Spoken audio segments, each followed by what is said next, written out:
ਉਹ ਸਿੱਖ ਜਿਹੜਾ ਭਾਰਤ ਮਾਤਾ ਦੇ ਟਰੈਪ 'ਚ ਫਸਿਆ ਹੋਇਆ, ਉਹਨੂੰ ਕਦੇ ਵੀ ਸਮਝ ਨਹੀਂ ਲੱਗ ਸਕਦੀ ਕਿ ਹਕੀਕਤ ਕੀ। ਉਹਨੂੰ ਇਹੀ ਲੱਗੂਗਾ ਕਿ ਜਿਹੜੇ ਸਿੱਖ ਪੰਥ ਅਤੇ ਪੰਜਾਬ ਦੇ ਮਸਲਿਆਂ ਲਈ ਸਰਗਰਮ ਰਹਿੰਦੇ ਨੇ, ਇਹ ਪੁਆੜੇ ਦੀ ਜੜ ਵਾ।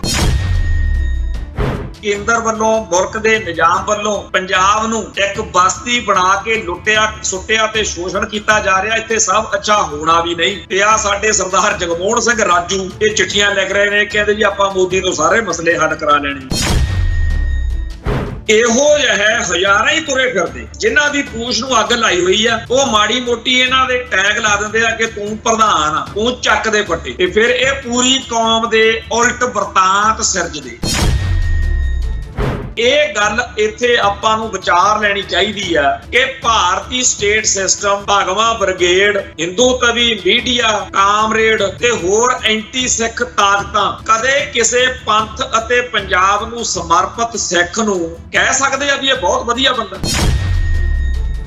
ਇੰਡੀਅਨ ਸਟੇਟ ਸਿਸਟਮ ਨੇ ਹਰ ਇੱਕ ਪੰਥਕ ਅਤੇ ਪੰਜਾਬ ਪੱਖੀ ਸਿੱਖ ਨੂੰ, ਕੌਮ ਪ੍ਰਸਤ ਸਿੱਖ ਨੂੰ ਖਾਲਿਸਤਾਨੀ ਮੰਨ ਕੇ ਬੀਤੇ ਦੌਰ ਦੇ ਵਿੱਚ ਕੁੱਟਿਆ, ਮਾਰਿਆ। ਜਿਹੜਾ ਸਿੱਖ ਤਿਰੰਗਾ ਝੰਡਾ 26 ਜਨਵਰੀ ਨੂੰ, 15 ਅਗਸਤ ਨੂੰ ਟੀਵੀ ਉੱਤੇ ਝੂਲਦਾ ਦੇਖਣ ਦੇ ਲਈ ਸਾਰਾ ਦਿਨ ਬੈਠਿਆ ਰਹਿੰਦਾ ਸੀ, ਉਹ ਸਿੱਖ ਨੂੰ ਤਿਰੰਗੇ ਨਾਲ ਨਫ਼ਰਤ ਕਰਵਾਈ, ਉਹਨੂੰ ਭਾਰਤੀ ਸੰਵਿਧਾਨ ਦਾ ਦੁਸ਼ਮਣ ਬਣਵਾਇਆ, ਉਹਨੂੰ ਪਾਕਿਸਤਾਨ ਤੋਰਿਆ, ਉਹਦੇ ਹੱਥ 'ਚ ਅਸਾਲਟ ਚੱਕੀ। ਜਦੋਂ ਇਸ ਮੁਲਕ ਦੇ ਵੱਡੇ ਸਿਆਣਿਆਂ ਨੇ ਉਹਨਾਂ ਟਾਈਮ ਸਿੱਖਾਂ ਦਾ ਖਹਿੜਾ ਛੱਡਿਆ ਹੀ ਨਹੀਂ ਜਿੰਨਾ ਟਾਈਮ ਉਹ ਖਾਲਿਸਤਾਨ ਦੇ ਰਾਹ ਨਹੀਂ ਪੈ ਗਈ। ਤੇ ਅੱਜ ਉੱਠ ਕੇ ਟਕੇ ਦੇ ਬੰਦੇ ਕਹਿੰਦੇ ਆ ਇਹ ਖਾਲਿਸਤਾਨੀ ਪੁਆੜੇ ਦੀ ਜੜ ਨੇ, ਇਹ ਪਾਕਿਸਤਾਨ ਦੇ ਏਜੰਟ ਨੇ। ਜਿਹੜੇ ਅੱਜ ਪੰਥਕ ਅਤੇ ਕੌਮ ਪ੍ਰਸਤ ਸਿੱਖਾਂ ਨੂੰ ਅਵਾ ਤਵਾ ਬੋਲਦੇ ਆ, ਇਹ ਵੀ ਕਦੇ ਨਾ ਕਦੇ ਕਿਸੇ ਵਿਪਤਾ 'ਚ ਫਸ ਕੇ ਜ਼ਰੂਰ ਕਹਿਣਗੇ ਕਿ ਅਸੀਂ ਐਵੇਂ ਹੀ ਭਾਰਤੀ ਮੀਡੀਆ ਦੇ ਮਗਰ ਲੱਗ ਕੇ, ਇੰਡੀਅਨ ਸਟੇਟ ਸਿਸਟਮ ਦੇ ਮਗੜ ਜਾਲ 'ਚ ਫਸ ਕੇ ਆਪਦੀ ਕੌਮ ਦੇ ਯੋਧਿਆਂ ਨੂੰ ਭੰਡਦੇ ਰਹੇ, ਨਿੰਦਦੇ ਰਹੇ। ਟੀਵੀ 84 ਉੱਤੇ ਪ੍ਰੋਗਰਾਮ ਖਬਰ ਦੀ ਖਬਰ ਦੇਖ ਰਹੇ ਸਾਰੇ ਦਰਸ਼ਕਾਂ ਨੂੰ ਮੈਂ ਸਰਬਜੀਤ ਸਿੰਘ ਘੁਮਾਣ ਫਤਿਹ ਅੱਜ ਕਰਦਾ ਜੀ। ਵਾਹਿਗੁਰੂ ਜੀ ਕਾ ਖਾਲਸਾ, ਵਾਹਿਗੁਰੂ ਜੀ ਕੀ ਫਤਿਹ। ਗੱਲ ਨੈਰੇਟਿਵ ਦੀ ਆ, ਗੱਲ ਬਿਰਤਾਂਤ ਦੀ ਆ।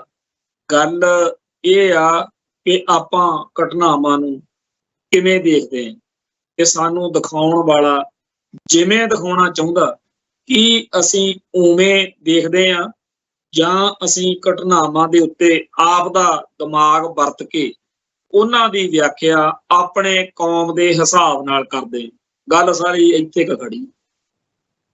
ਇਹ ਠੀਕ ਆ ਕਿ ਹਥਿਆਰਬੰਦ ਸੰਘਰਸ਼ ਜਾਂ ਹੋਰ ਬਹੁਤ ਸਾਰੇ ਢੰਗ ਤਰੀਕਿਆਂ ਦਾ ਸੰਘਰਸ਼ ਹੁੰਦਾ, ਪਰ ਅੱਜ ਦੇ ਦੌਰ ਵਿੱਚ ਗੱਲ ਨੈਰੇਟਿਵ ਦੀ, ਇਜ਼ਰਾਈਲ ਫਲਸਤੀਨ ਦੀ ਜਿਹੜੀ ਜੰਗ ਵਾ ਉਹ ਤੀਜੀ ਸੰਸਾਰ ਜੰਗ ਵੱਲ ਵੱਧ ਰਹੀ ਹੈ।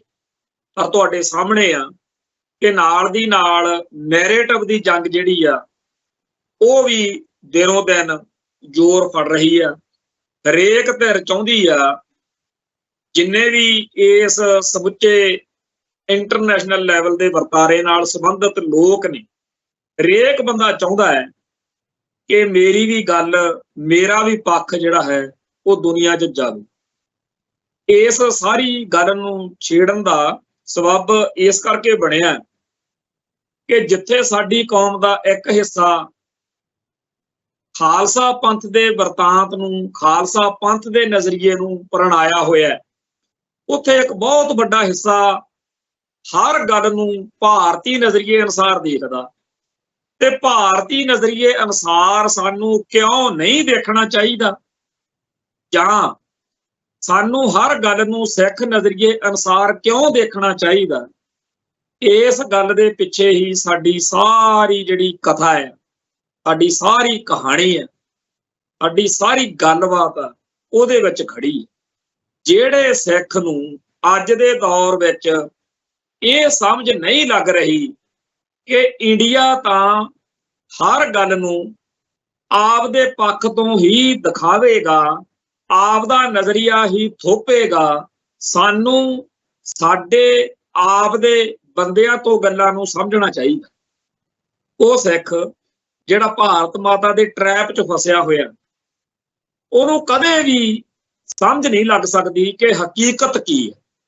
ਉਹਨੂੰ ਇਹੀ ਲੱਗੂਗਾ ਕਿ ਜਿਹੜੇ ਸਿੱਖ ਪੰਥ ਅਤੇ ਪੰਜਾਬ ਦੇ ਮਸਲਿਆਂ ਲਈ ਸਰਗਰਮ ਰਹਿੰਦੇ ਨੇ, ਇਹ ਪੁਆੜੇ ਦੀ ਜੜ ਵਾ। ਭਾਰਤ ਤਾਂ ਬਹੁਤ ਵਧੀਆ, ਮੋਦੀ ਹੁਣੀ ਬਹੁਤ ਵਧੀਆ, ਇੰਦਰਾ ਵੀ ਬੜੀ ਚੰਗੀ ਸੀ। ਇਹਨਾਂ ਲੋਕਾਂ ਨੂੰ ਇਹ ਲੱਗੇਗਾ ਕਿ ਸਾਰਾ ਭਾਰਤ ਦਾ ਸਿਸਟਮ, ਭਾਰਤੀ ਲੋਕ, ਸਾਰਾ ਕੁਝ ਬਹੁਤ ਚੰਗਾ ਹੈ। ਆ ਜਿਹੜੇ ਸਿੱਖ ਕੌਮ ਪ੍ਰਸਤ ਨੇ, ਪੰਥ ਪ੍ਰਸਤ ਨੇ, ਇਹੀ ਪੁਆੜੇ ਦੀ ਜੜ। ਕਿਉਂ ਇਹਨਾਂ ਨੂੰ ਇੱਦਾਂ ਲੱਗਦਾ? ਕਿਉਂਕਿ ਜਦੋਂ ਹਰ ਵੇਲੇ ਇੰਡੀਅਨ ਮੇਨ ਸਟਰੀਮ ਦੇ ਨਾਲ ਆਪਦੇ ਆਪ ਨੂੰ ਇੱਕ ਮਿਕ ਕਰਕੇ ਰੱਖਣਾ, ਫਿਰ ਇਹੀ ਕੁਝ ਹੋਊਗਾ। ਤੇ ਇਹ ਲੋਕ ਜਦੋਂ ਵੀ ਕਿਤੇ ਇੰਡੀਅਨ ਸਟੇਟ ਸਿਸਟਮ ਦਾ ਸ਼ਿਕਾਰ ਬਣਦੇ ਆ, ਜਦੋਂ ਵੀ ਕਿਤੇ ਭਾਰਤੀ ਹਿੰਦੂ ਤਵੀ ਧੌਂਸ ਦਾ, ਭਗਵੇਂ ਬ੍ਰਿਗੇਡ ਦਾ ਇਹਨਾਂ ਦੇ ਉੱਤੇ ਜ਼ਬਰ ਹੁੰਦਾ, ਉਦੋਂ ਫਿਰ ਇਹਨਾਂ ਨੂੰ ਸਮਝ ਨਹੀਂ ਲੱਗਦੀ ਕਿ ਹੁਣ ਹਾਕਾ ਕਿਹਨੂੰ ਮਾਰੀਏ। ਉਸ ਮੌਕੇ ਇਹਨਾਂ ਨੂੰ ਫਿਰ ਕੌਮ ਚੇਤੇ ਆਉਂਦੀ ਆ, ਫਿਰ ਪੰਥ ਚੇਤੇ ਆਉਂਦਾ, ਫਿਰ ਜਿਸ ਪਰਿਵਾਰ ਨੂੰ, ਜਿਸ ਪੰਥ ਨੂੰ, ਜਿਸ ਪੰਜਾਬ ਨੂੰ, ਜਿਸ ਸਿੱਖ ਜਗਤ ਨੂੰ ਹਰ ਵੇਲੇ ਐਵੇਂ ਹੀ ਭੰਡਿਆ ਹੁੰਦਾ, ਨਿੰਦਿਆ ਹੁੰਦਾ ਵੀ ਇਹਨਾਂ ਨੂੰ ਅਕਲ ਹੀ ਨਹੀਂ, ਐਵੇਂ ਹੀ ਲੜੀ ਜਾਂਦੇ ਆ। ਮੁਲਕ ਨਾਲ, ਢਾਂਚੇ ਨਾਲ, ਨਿਜ਼ਾਮ ਨਾਲ, ਹਕੂਮਤ ਨਾਲ ਬਣਾ ਕੇ ਰੱਖਣੀ ਚਾਹੀਦੀ ਆ। ਇਹ ਜੀ ਸਿੱਖਾਂ ਨੂੰ ਬੇਵਕੂਫੀ ਹੈ, ਇਹਨਾਂ ਦੇ ਲੀਡਰਾਂ ਨੂੰ ਅਕਲ ਨਹੀਂ। ਉਹ ਜਿਹੜੀਆਂ ਇਹ ਗੱਲਾਂ ਕਰ ਕਰਕੇ ਸਾਰਿਆਂ ਦੇ ਦਿਲ ਦੁਖੀ ਕੀਤੇ ਹੁੰਦੇ ਆ, ਜਦੋਂ ਬਿਰਤਾ ਸਿਰ ਤੇ ਪੈਂਦੀ ਆ, ਉਸ ਮੌਕੇ ਫਿਰ ਉਹੀ ਪੰਥ, ਉਹੀ ਪੰਜਾਬ ਚੇਤੇ ਆਉਂਦਾ। ਬੜੀ ਚੰਗੀ ਤਰ੍ਹਾਂ ਇਹ ਘਟਨਾਕ੍ਰਮ ਅਸੀਂ ਆਪਦੇ ਆਲੇ ਦੁਆਲੇ ਵਾਪਰਦਾ ਦੇਖਦੇ ਹਾਂ। ਪਰਸੋਂ ਦੀ ਗੱਲ ਹੈ, ਜਥੇਦਾਰ ਗੁਰਚਰਨ ਸਿੰਘ ਟੌਹੜਾ ਦਾ ਸਭ ਤੋਂ ਨਜ਼ਦੀਕੀਆਂ ਵਿੱਚੋਂ ਮੰਨਿਆ ਜਾਂਦਾ, ਉਹਨਾਂ ਦੇ ਪੁੱਤਰ ਵਾਂਗੂ ਮੰਨਿਆ ਜਾਂਦਾ, ਕਰਨੈਲ ਸਿੰਘ ਪੰਜੋਲੀ ਚੰਡੀਗੜ੍ਹ ਦੇ ਵਿੱਚ ਬੰਦੀ ਸਿੰਘਾਂ ਦੀ ਰਿਹਾਈ ਦੇ ਲਈ ਮੋਰਚੇ ਦੇ ਵਿੱਚੋਂ ਵਿਹਲਾ ਹੋਣ ਤੋਂ ਬਾਅਦ ਆਪਦੀ ਗੱਡੀ ਲੈ ਕੇ ਉਹਨੇ ਜੀਰਕਪੁਰ ਨੂੰ ਜਾਣਾ ਸੀ। ਤੇ 4-5 ਜਾਣੇ ਜਦੋਂ ਆਪਦੀ ਕਾਰ ਰਾਹੀਂ ਚੰਡੀਗੜ੍ਹ ਵਿੱਚ ਦੀ ਜੀਰਕਪੁਰ ਵੱਲ ਨੂੰ ਤੁਰੇ ਤਾਂ ਮੱਲੋ ਮੱਲੀ ਉਹਨਾਂ ਦੀ ਕਾਰ ਉੱਤੇ ਖਾਲਸਾ ਪੰਥ ਦਾ ਉਹ ਝੰਡਾ ਲੱਗਿਆ ਹੋਇਆ ਸੀ, ਜਿਹੜਾ ਸਾਰੀਆਂ ਗੱਡੀਆਂ ਦੇ ਉੱਤੇ ਇਸ ਮੋਰਚੇ ਵਿੱਚ ਜਾਣ ਕਰਕੇ, ਜਦੋਂ ਕਿ ਧਰਨਾ ਮੁਜ਼ਾਹਰਾ ਹੁੰਦਾ, ਗੱਡੀਆਂ ਤੇ ਝੰਡੇ ਲਾਏ ਜਾਂਦੇ ਆ, ਫਲੈਕਸਾਂ ਫੜੀਆਂ ਹੁੰਦੀਆਂ ਜਾਂ ਹੱਥਾਂ 'ਚ ਪਲੇ ਕਾਰਡ ਫੜੇ ਹੁੰਦੇ ਨੇ। ਤੋ ਕਾਰ ਦੇ ਉੱਤੇ ਇੱਕ ਝੰਡਾ ਜਿਹੜਾ ਸੀ ਉਹ ਬੰਨਿਆ ਹੋਇਆ ਸੀ। ਜਦੋਂ ਪੰਜੋਲੀ ਦੀ ਕਾਰ ਇੱਕ ਚੌਂਕ ਵਿੱਚ ਪਹੁੰਚੀ ਤਾਂ ਪੁਲਿਸ ਵਾਲੇ ਇਉਂ ਭੱਜ ਕੇ ਪੈ ਗਏ ਜਿਵੇਂ ਕੋਈ ਬੰਬ, ਕੋਈ ਅਸਲਾ ਬਰੂਦ ਹੋਵੇ। ਫਿਰ ਉਹਨੂੰ ਥਾਂ ਤੇ ਰੋਕਿਆ ਗਿਆ ਤੇ ਉਹਨੇ ਬਾਅਦ ਵਿੱਚ ਆ ਕੇ ਪੋਸਟ ਵੀ ਲਿਖੀ ਸੋਸ਼ਲ ਮੀਡੀਆ ਤੇ ਆਪਦਾ ਦੁੱਖ ਵੀ ਰੋਇਆ।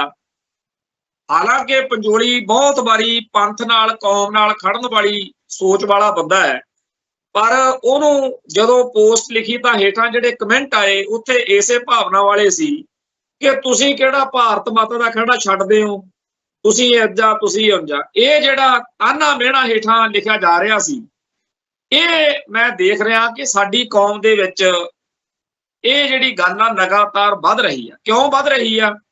ਕਿਉਂਕਿ ਜਿਹੜੇ ਲੋਕ, ਜਿਹੜੇ ਸਿੱਖ ਭਾਰਤੀ ਨੈਰੇਟਿਵ ਨਾਲ ਇੱਕਮੁੱਖ ਹੋ ਕੇ ਚੱਲ ਰਹੇ ਨੇ, ਉਹ ਇਹਨਾਂ ਪੰਥਕ ਤੇ ਕੌਮ ਪ੍ਰਸਤ ਸਿੱਖਾਂ ਨੂੰ ਜਲੀਲ ਕਰਦੇ ਆ ਆਪਦੀਆਂ ਹਰਕਤਾਂ ਨਾਲ ਕਿ ਕੋਈ ਗੱਲ ਕਹਿਣ ਸੁਣਨ ਵਾਲੀ ਰਹਿ ਹੀ ਨਹੀਂ ਜਾਂਦੀ। ਜਦੋਂ ਕਿਸੇ ਬਿਰਤਾ ਮੌਕੇ, ਜਦੋਂ ਕਿਤੇ ਹਿੰਦੂ ਤਵੀਏ, ਜਿਵੇਂ ਹਿਮਾਚਲ ਦੇ ਵਿੱਚ ਅੱਜ ਕੱਲ੍ਹ ਚਪੇੜਾਂ ਪੈ ਰਹੀਆਂ ਸਿੱਖਾਂ ਦੇ, ਤੇ ਬੀਬੀ ਕੰਗਣਾ ਰਣੌਤ ਦੂਜੇ ਕੁ ਦਿਨ ਜ਼ਖਮਾਂ ਤੇ ਨੂਣ ਭੁੱਕਦੀ ਆ। ਪਹਿਲਾਂ ਤਾਂ ਹਿੰਦੂ ਤਵੀਆਂ ਨੂੰ, ਭਗਵੇਂ ਬ੍ਰਿਗੇਡ ਨੂੰ ਉਹ ਵਾਰਾ ਖਾਂਦੀ ਸੀ। ਹੁਣ ਜਦੋਂ ਹਰਿਆਣੇ ਦੀਆਂ ਚੋਣਾਂ ਤੋਂ ਪਹਿਲਾਂ ਕੰਗਣਾ ਰਣੌਤ ਨੇ ਕਿਸਾਨ ਆਗੂਆਂ ਦੇ ਖਿਲਾਫ, ਕਿਸਾਨ ਸੰਘਰਸ਼ ਦੇ ਖਿਲਾਫ ਭੈੜੀਆਂ ਗੱਲਾਂ ਕੀਤੀਆਂ ਤਾਂ ਬੀਜੇਪੀ ਨੂੰ ਲੱਗਿਆ ਕਿ ਅਸੀਂ ਤਾਂ ਹਰਿਆਣੇ 'ਚ ਜਿਹੜੀਆਂ ਸੀਟਾਂ ਇਲੈਕਸ਼ਨਾਂ ਉਹਦੇ 'ਚ ਹਾਰ ਖਾ ਜਾਾਂਗੇ। ਉਹਨਾਂ ਨੇ ਫਿਰ ਨਾਲੇ ਤਾਂ ਕੰਗਣਾ ਰਣੌਤ ਦੇ ਕੰਨ 'ਚ ਖਿੱਚੇ, ਨਾਲੇ ਕਿਹਾ ਵੀ ਅਸੀਂ ਇਸ ਬਿਆਨ ਨਾਲ ਸਹਿਮਤ ਨਹੀਂ। ਫਿਰ ਬਾਅਦ ਵਿੱਚ ਕਿਹਾ ਕਿ ਤੂੰ ਬਿਆਨ ਜਿਹੜਾ ਹੈਗਾ ਉਹ ਵਾਪਸ ਲੈ। ਪਰ ਜਿਨ੍ਹਾਂ ਨੂੰ ਪੁੱਠੀਆਂ ਆਦਤਾਂ ਪਈਆਂ ਹੁੰਦੀਆਂ ਨੇ ਉਹ ਕਿੱਥੇ ਹਟ ਸਕਦੇ ਆ ਜੀ। ਸੋ ਕੰਗਣਾ ਰਣੌਤ ਨੇ ਫਿਰ ਹੋਰ ਚੰਦ ਚਾੜਤਾ।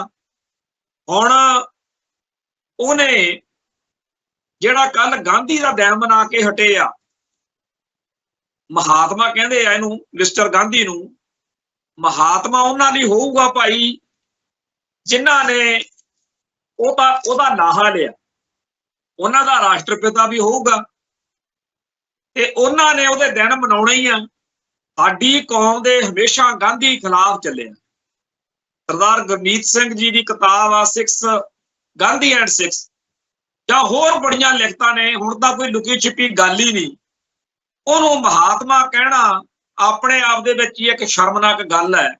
ਉਹ ਇੱਕ ਸ਼ਰੀਊਡ, ਇੱਕ ਮਕਾਰ ਸਿਆਸੀ ਬੰਦਾ ਸੀ, ਚਾਹੇ ਉਹ ਨੰਗਾ ਰਹਿੰਦਾ ਸੀ, ਚਾਹੇ ਉਹ ਬੱਕਰੀ ਰੱਖਦਾ ਸੀ, ਚਾਹੇ ਉਹਦੇ ਚ ਹੋਰ ਜਿੰਨੇ ਮਰਜ਼ੀ ਆਪਾਂ ਗੱਲਾਂ ਕਰ ਲੋ, ਪਰ ਹਿੰਦੂ ਭਾਈਚਾਰੇ ਨੂੰ ਜਿਹੜਾ ਮੁਲਕ ਲੈ ਕੇ ਦੇ ਗਿਆ ਨਾ, ਉਹ ਹਿੰਦੂ ਨਹੀਂ ਉਹਦੀ ਕਿਤੇ ਨੈਗੇਟਿਵ ਗੱਲ, ਕੋਈ ਨਾ ਵਾਚਕ ਗੱਲ ਸੁਣ ਸਕਦੇ, ਸੁਣਨੀ ਵੀ ਨਹੀਂ ਚਾਹੀਦੀ।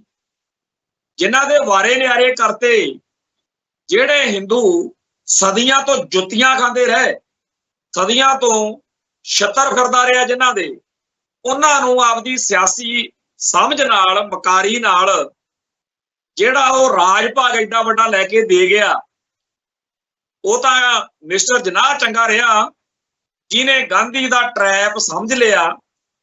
ਤੇ ਜਦੋਂ ਗਾਂਧੀ ਕਹਿ ਰਿਹਾ ਸੀ ਕਿ ਜੀ ਪਾਕਿਸਤਾਨ ਛੋਟਾ ਜਿਹਾ ਬਣੂ ਤੇ ਮਿਸਟਰ ਜਿਨਾਹ ਕਹਿੰਦਾ ਰਮਾਲ ਕੱਢ ਕੇ ਜੇਬ ਚੋਂ ਕਿ ਐਡਾ ਕੁ ਹੋਊਗਾ ਜੀ, ਰਮਾਲ ਜਿੱਡਾ ਹੋਊਗਾ ਮੁਲਕ ਮੇਰਾ, ਕਹਿੰਦਾ ਇਹਦੇ ਨਾਲੋਂ ਤਾਂ ਵੱਡਾ ਹੋਊ। ਕਹਿੰਦਾ ਜੀ ਬਸ ਮੈਨੂੰ ਉਹ ਮੁਲਕ ਚਾਹੀਦਾ ਜਿੱਥੇ ਮੇਰੀ ਕੌਮ ਆਪਦੇ ਫੈਸਲੇ ਆਪ ਕਰ ਸਕੇ। ਸੋ ਗਾਂਧੀ ਜਿਹੜਾ ਸੀ ਉਹਨੂੰ ਕੱਲਾ ਸਮਝ ਸਕਿਆ ਜਾਂ ਕਾਊਂਟਰ ਕਰ ਸਕਿਆ ਜਿਨਾਹ। ਜਦੋਂ ਵਾਇਸਰਾਏ ਨੇ ਇੱਕ ਵਾਰੀ ਸ਼ਿਮਲੇ ਮੀਟਿੰਗ ਸੱਦੀ ਤੇ ਗਾਂਧੀ ਨੂੰ ਕਹਿੰਦਾ ਵੀ ਤੁਸੀਂ ਰੋਜ਼-ਰੋਜ਼ ਭੁੱਖ ਹੜਤਾਲਾਂ, ਚੱਕੇ ਜਾਮ, ਧਰਨੇ, ਮੈਨੂੰ ਦੱਸ ਕਾਨੂੰਨ 'ਚ ਕਿੱਥੇ ਨੁਕਸ ਵਾ, ਜਿਹੋ ਜਿਹਾ ਤੈਨੂੰ ਕਾਨੂੰਨ ਚਾਹੀਦਾ ਮੈਂ ਬਣਾ ਦਿੰਨਾ। ਮਿਸਟਰ ਗਾਂਧੀ ਮੇਰੇ ਤੇ ਵਿਸ਼ਵਾਸ ਕਰ, ਮੈਂ ਤੈਨੂੰ ਬੜੀ ਚੰਗੀ ਸਰਕਾਰ ਦਿਆਂਗਾ, ਗੁੱਡ ਗਵਰਨੈਂਸ ਦਿਆਂਗਾ। ਤਾਂ ਗਾਂਧੀ ਨੇ ਜਵਾਬ ਉਹਨੂੰ ਦਿੱਤਾ ਸੀ, ਮੈਨੂੰ ਤੁਹਾਡੀ ਸਰਕਾਰ ਨਹੀਂ ਚਾਹੀਦੀ ਸਰ, ਮੈਨੂੰ ਮੇਰੀ ਸਰਕਾਰ ਚਾਹੀਦੀ। ਹੁਣ ਗਾਂਧੀ ਇੱਥੇ ਖੜਾ ਸੀ, ਮੈਨੂੰ ਮੇਰੀ ਸਰਕਾਰ ਚਾਹੀਦੀ ਆ, ਮੈਨੂੰ ਤੁਹਾਡੀ ਚੰਗੀ ਵਧੀਆ ਗੁੱਡ ਸਰਕਾਰ ਦੀ ਲੋੜ ਨਹੀਂ ਹੈ, ਮੈਨੂੰ ਮੇਰੀ ਸਰਕਾਰ ਦੀ ਲੋੜ।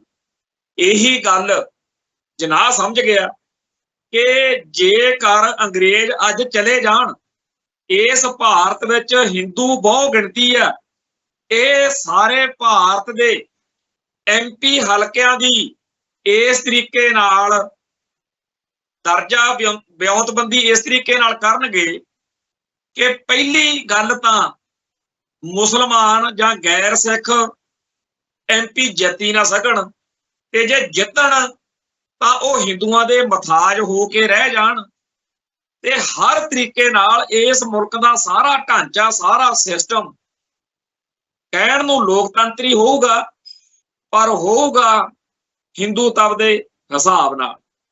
ਸੋ ਮਿਸਟਰ ਜਿਨਾਹ ਜਿਹੜਾ ਸੀ, ਅੱਜ ਉਹਦੇ ਬਾਰੇ ਮੈਂ ਜਦੋਂ ਪੜ੍ਹ ਰਿਹਾ ਸੀ, ਉਹ 1940 ਤੋਂ ਪਹਿਲਾਂ ਇਸ ਤਰੀਕੇ ਨਾਲ ਪਾਕਿਸਤਾਨ ਦੇ ਆਈਡੀਏ ਨਾਲ ਸਹਿਮਤ ਨਹੀਂ ਸੀ, ਜਿਵੇਂ ਉਹਨੇ ਬਾਅਦ ਵਿੱਚ ਗਾਂਧੀ ਦਾ ਸਾਰਾ ਚਿਹਰਾ ਮੋਹਰਾ ਦੇਖ ਕੇ, ਇਹ ਸਾਰੀ ਗੱਲ ਸਮਝਣ ਤੋਂ ਬਾਅਦ ਸਟੈਂਡ ਲਿਆ ਕਿ ਚਾਹੇ ਜੋ ਮਰਜ਼ੀ ਹੋ ਜੇ, ਚਾਹੇ 2 ਖਣਾ ਦਾ ਹੀ ਹੋਵੇ, ਤੇ ਆਪ ਦਾ ਮਕਾਨ ਬਣਾਉਣਾ। ਹੁਣ ਗਾਂਧੀ ਹੁਣਾਂ ਨਾਲ ਨਹੀਂ ਰਹਿਣਾ। ਇਹ ਗੱਲ ਜਿਹੜੀ ਆ ਬੇਹੱਦ ਕਮਾਲ ਦੀ ਆ ਕਿ ਜਦੋਂ ਗਾਂਧੀ ਵਰਗੇ, ਜਿਨਾਹ ਵਰਗੇ ਆਪੋ ਆਪਦੀਆਂ ਕੌਮਾਂ ਦੇ ਘਰ ਸਿਰਜਣ ਲਈ ਲਗਾਤਾਰ ਯਤਨਸ਼ੀਲ ਸੀ, ਉਹਨਾਂ ਦਿਨਾਂ ਦੇ ਵਿੱਚ ਸਾਡੀ ਕੌਮ ਨੇ, ਸਾਡੇ ਲੀਡਰਾਂ ਨੇ ਕੋਈ ਹੋਰ ਹੀ ਸਟੇਸ਼ਨ ਫੜਿਆ ਹੋਇਆ ਸੀ। ਜਦੋਂ 1947 ਤੋਂ ਪਹਿਲਾਂ ਜਿਹੜਾ ਮਾਹੌਲ ਸੀ, ਤੇ ਜਦੋਂ ਵੀ ਕਦੇ ਕੋਈ ਗੱਲ ਚੱਲਦੀ ਸੀ ਤਾਂ ਸਾਡੇ ਲੀਡਰਾਂ ਦਾ, ਸਾਡੀ ਅਕਲ, ਸਾਡਾ ਹਿਸਾਬ ਕਿਤਾਬ ਕੀ ਰਿਹਾ ਵੀ ਜਦੋਂ ਵੀ ਕਿਸੇ ਨੇ ਸਾਨੂੰ ਇਸ ਪਾਸੇ ਦਾ ਰਾਹ ਵੀ ਦਿਖਾਇਆ ਵੀ ਤੁਹਾਨੂੰ ਆਜ਼ਾਦ ਘਰ ਮਿਲ ਸਕਦਾ ਹੈ, ਤਾਂ ਅਸੀਂ ਕੁਝ ਨਵੇਂ ਚੰਦ ਚਾੜਿਆ। ਬਲਦੇਵ ਸਿੰਘ ਦੀ ਮੈਂ ਗੱਲ ਪੜ੍ਹਦਾ ਸੀ। ਬਲਦੇਵ ਸਿੰਘ ਉਹ ਬੰਦਾ ਜਿਹੜਾ 1947 ਤੋਂ ਬਾਅਦ ਜਿਹੜੀ ਸਰਕਾਰ ਬਣੀ ਭਾਰਤ ਦੀ, ਨਹਿਰੂ ਵਾਲੀ, ਪਟੇਲ ਵਾਲੀ, ਉਹਦੇ ਵਿੱਚ ਰੱਖਿਆ ਮੰਤਰੀ ਸੀ। ਜਦੋਂ ਭਾਰਤ ਦਾ ਸੰਵਿਧਾਨ ਬਣਿਆ ਉਹਦੇ ਵਿੱਚ ਸਿੱਖ ਕੌਮ ਦੇ ਹੱਕਾਂ ਦੀ, ਹਿੱਤਾਂ ਦੀ ਗੱਲ ਨਹੀਂ ਸੀ। ਜਦੋਂ ਸਿੱਖਾਂ ਨੂੰ, ਅਕਾਲੀ ਲੀਡਰਸ਼ਿਪ ਨੂੰ ਸਮਝ ਲੱਗੀ ਕਿ ਸਾਡੇ ਨਾਲ ਧੋਖਾ ਹੋ ਗਿਆ, ਮਾਸਟਰ ਤਾਰਾ ਸਿੰਘ ਤੇ ਹੋਰ ਲੀਡਰ ਭਾਰਤੀ ਸੰਵਿਧਾਨ ਦੇ ਖਿਲਾਫ ਬਿਆਨਬਾਜ਼ੀ ਕਰਨ ਲੱਗੇ, ਤਾਂ ਜਿਹੜਾ ਇਹ ਬਲਦੇਵ ਸਿੰਘ ਸੀਗਾ, ਇਹ ਇੱਥੇ ਫਤਿਹਗੜ੍ਹ ਸਾਹਿਬ ਸ਼ਹੀਦੀ ਜੋੜ ਮੇਲੇ ਤੇ ਆਇਆ ਤੇ ਆ ਕੇ ਉੱਥੇ ਕਹਿ ਰਿਹਾ ਕਿ ਮੈਂ ਇੱਕ ਸਿੱਖ ਹਾਂ, ਹਿੰਦੂਆਂ ਨੇ ਮੈਨੂੰ ਸਰਕਾਰ ਦੇ ਵਿੱਚ ਰੱਖਿਆ ਮੰਤਰੀ ਬਣਾਇਆ ਹੋਇਆ, ਹੋਰ ਸਿੱਖ ਕੀ ਭਾਲਦੇ ਆ, ਤੁਹਾਨੂੰ ਹੋਰ ਹਿੰਦੂ ਕੀ ਦੇ ਦੇਣ, ਰੱਖਿਆ ਮੰਤਰੀ ਤਾਂ ਮੈਂ ਆ। ਜਦੋਂ ਉਹਨੂੰ ਥੋੜੇ ਟਾਈਮ ਬਾਅਦ, ਪਟੇਲ ਦੇ ਮਾਰਨ ਤੋਂ ਬਾਅਦ, ਲਾ ਕੇ ਉਹ ਮਾਰਿਆ, ਉਹ ਹੌਂਕੇ ਨਾਲ ਮੰਜੇ ਤੇ ਇਹੋ ਜਿਹਾ ਪਿਆ ਵੀ ਮੁੜ ਕੇ ਫਿਰ ਉਹ ਉੱਠਿਆ ਨਹੀਂ, ਉੱਥੇ ਹੀ ਮਰ ਗਿਆ ਮੰਜੇ ਤੇ ਉਹ ਬਲਦੇਵ ਸਿੰਘ। ਤੇ ਬਲਦੇਵ ਸਿੰਘ ਕਲਪਦਾ ਹੁੰਦਾ ਸੀ, ਹਿੰਦੂਆਂ ਨੇ ਮੇਰੇ ਨਾਲ ਧੋਖਾ ਕੀਤਾ, ਹਿੰਦੂਆਂ ਨੇ ਮੇਰੇ ਨਾਲ ਧੋਖਾ ਕੀਤਾ। ਇਹ ਗੱਲ ਉਹ ਲਗਾਤਾਰ ਕਹਿੰਦਾ ਹੁੰਦਾ ਸੀ ਵੀ ਮੈਂ ਇਹਨਾਂ ਬਾਹਮਣਾਂ ਦੇ ਮਗਰ ਲੱਗ ਕੇ ਜੋ ਹਮਾਕਤ ਕੀਤੀ ਹੈ ਉਹਦਾ ਖਮਿਆਜਾ ਭੁਗਤ ਰਿਹਾ। ਉਹ ਆਪ ਕਹਿੰਦਾ ਹੁੰਦਾ ਸੀ ਬਈ 2-3 ਵੇਰ ਸਿੱਖਾਂ ਨੂੰ ਆਜ਼ਾਦੀ ਜਾਂ ਸਿੱਖ ਸਟੇਟ ਮਿਲਦੀ ਮੈਂ ਰੋਕੀ ਆ, ਤੇ ਜੋ ਦੁੱਖ ਹੁਣ ਮੈਂ ਮੰਜੇ ਤੇ ਪਿਆ ਭੋਗ ਰਿਹਾ ਇਹ ਮੇਰੇ ਨਾਲ ਹੋਣਾ ਹੀ ਸੀ। ਮੈਂ ਸਿੱਖਾਂ ਦੇ ਹੱਥ ਪੈਰ ਨਰੜ ਕੇ ਇਹਨੂੰ ਹਿੰਦੂਆਂ ਦੇ ਮੂਹਰੇ ਸੁੱਟ ਦਿੱਤਾ, ਪੰਥ ਮੈਨੂੰ ਕਿਸੇ ਤਰੀਕੇ ਨਾਲ ਬਖਸ਼ ਦੇ। ਇਹ ਬਲਦੇਵ ਸਿੰਘ ਦੀ ਗੱਲ।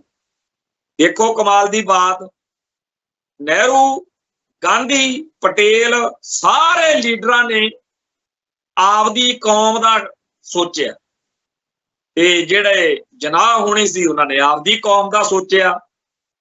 ਤੇ ਸਾਡੇ ਨਵਾਂ ਹੀ ਪਾਠ ਪੜ੍ਹੀ ਫਿਰਦੇ ਸੀ।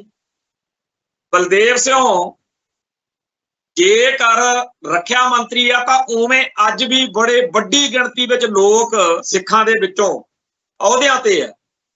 ਜਦੋਂ ਵੀ ਕੋਈ ਪੰਥਕ ਸੋਚ ਵਾਲਾ, ਕੌਮ ਪ੍ਰਸਤ ਬੰਦਾ ਇੰਡੀਅਨ ਸਟੇਟ ਸਿਸਟਮ ਦੇ ਵੱਲੋਂ, ਹਿੰਦੂ ਤਵੀ ਭਗਵੇਂ ਬ੍ਰਿਗੇਡ ਦੇ ਵੱਲੋਂ ਸਿੱਖਾਂ ਦੀ ਆਜ਼ਾਦ ਹੋਂਦ ਹਸਤੀ ਨੂੰ ਖਤਰਾ ਮਹਿਸੂਸ ਕਰਕੇ ਬਿਆਨਬਾਜ਼ੀ ਕਰਦੇ ਆ, ਤਾਂ ਜਿਵੇਂ ਬਲਦੇਵ ਸਿੰਘ ਭਕਾਈ ਮਾਰਦਾ ਹੁੰਦਾ ਸੀ ਉਵੇਂ ਇਹ ਲੱਗ ਜਾਂਦੇ ਆ ਜੀ ਫਲਾਨਾ ਆਪਣੇ ਚੋਂ ਰਾਸ਼ਟਰਪਤੀ ਬਣਿਆ ਰਿਹਾ, ਫਲਾਨਾ ਪ੍ਰਧਾਨ ਮੰਤਰੀ ਬਣਿਆ ਰਿਹਾ, ਫਲਾਨਾ ਫੌਜਾਂ ਦਾ ਜਰਨੈਲ ਬਣਾਤਾ, ਕਿਹੜੇ ਅਹੁਦੇ ਤੇ ਆਪਣੇ ਚੋਂ ਬੰਦੇ ਨਹੀਂ। ਇਹ ਤਾਂ ਜਿਹੜੇ ਲੋਕ ਨੇ ਇਹ ਭੜਕਾਊ ਗੱਲ ਕਰਦੇ ਆ, ਗਰਮ ਖਿਆਲੀ ਗੱਲ ਕਰਦੇ ਆ, ਇਹ ਬਹੁਤ ਮਾੜੇ ਆ, ਇਹ ਪੁਆੜੇ ਦੀ ਜੜ ਨੇ, ਇਹਨਾਂ ਤੋਂ ਬਚੋ, ਇਹ ਮਾਹੌਲ ਖਰਾਬ ਕਰਦੇ। ਇਹੋ ਜਿਹੀਆਂ ਗੱਲਾਂ ਹੀ ਉਦੋਂ ਬਲਦੇਵ ਸਿੰਘ ਕਰਦਾ ਹੁੰਦਾ ਸੀ। ਤੇ ਜਦੋਂ ਬਲਦੇਵ ਸਿੰਘ ਬੋਲਦਾ ਹੁੰਦਾ ਸੀ ਤਾਂ ਉਹਦੇ ਬਾਅਦ ਵਿੱਚ ਪ੍ਰਤਾਪ ਸਿੰਘ ਕੈਰੋਂ ਨੇ ਕਹਿਣਾ ਸ਼ੁਰੂ ਕਰਤਾ ਹੈ ਕਿ ਐਵੇਂ ਭਕਾਈ ਮਾਰੀ ਜਾਂਦਾ ਬਲਦੇਵ ਸਿੰਘ, ਇਸ ਮੁਲਕ ਵਿੱਚ ਸਿੱਖਾਂ ਨੂੰ ਤਾਂ ਨਜ਼ਾਰੇ ਹੀ ਬੜੇ ਨੇ।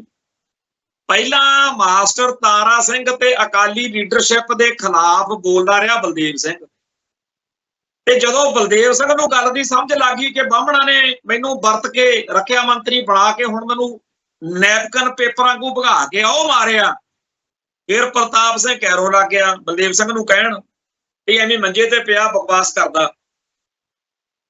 ਤੇ ਜਦੋਂ ਪ੍ਰਤਾਪ ਸਿੰਘ ਕੈਰੋਂ ਦੀ ਜ਼ਿੰਦਗੀ ਨਾਮਾ ਪੜ੍ਹਿਆ, ਇੱਥੇ ਕਿਤਾਬ ਆਈ ਉਹਦੀ ਪੂਰੀ ਜ਼ਿੰਦਗੀ ਤੇ, ਉਹ ਵੀ ਪਿੱਟਦਾ ਕਿ ਸਾਨੂੰ ਵਰਤ ਗਏ।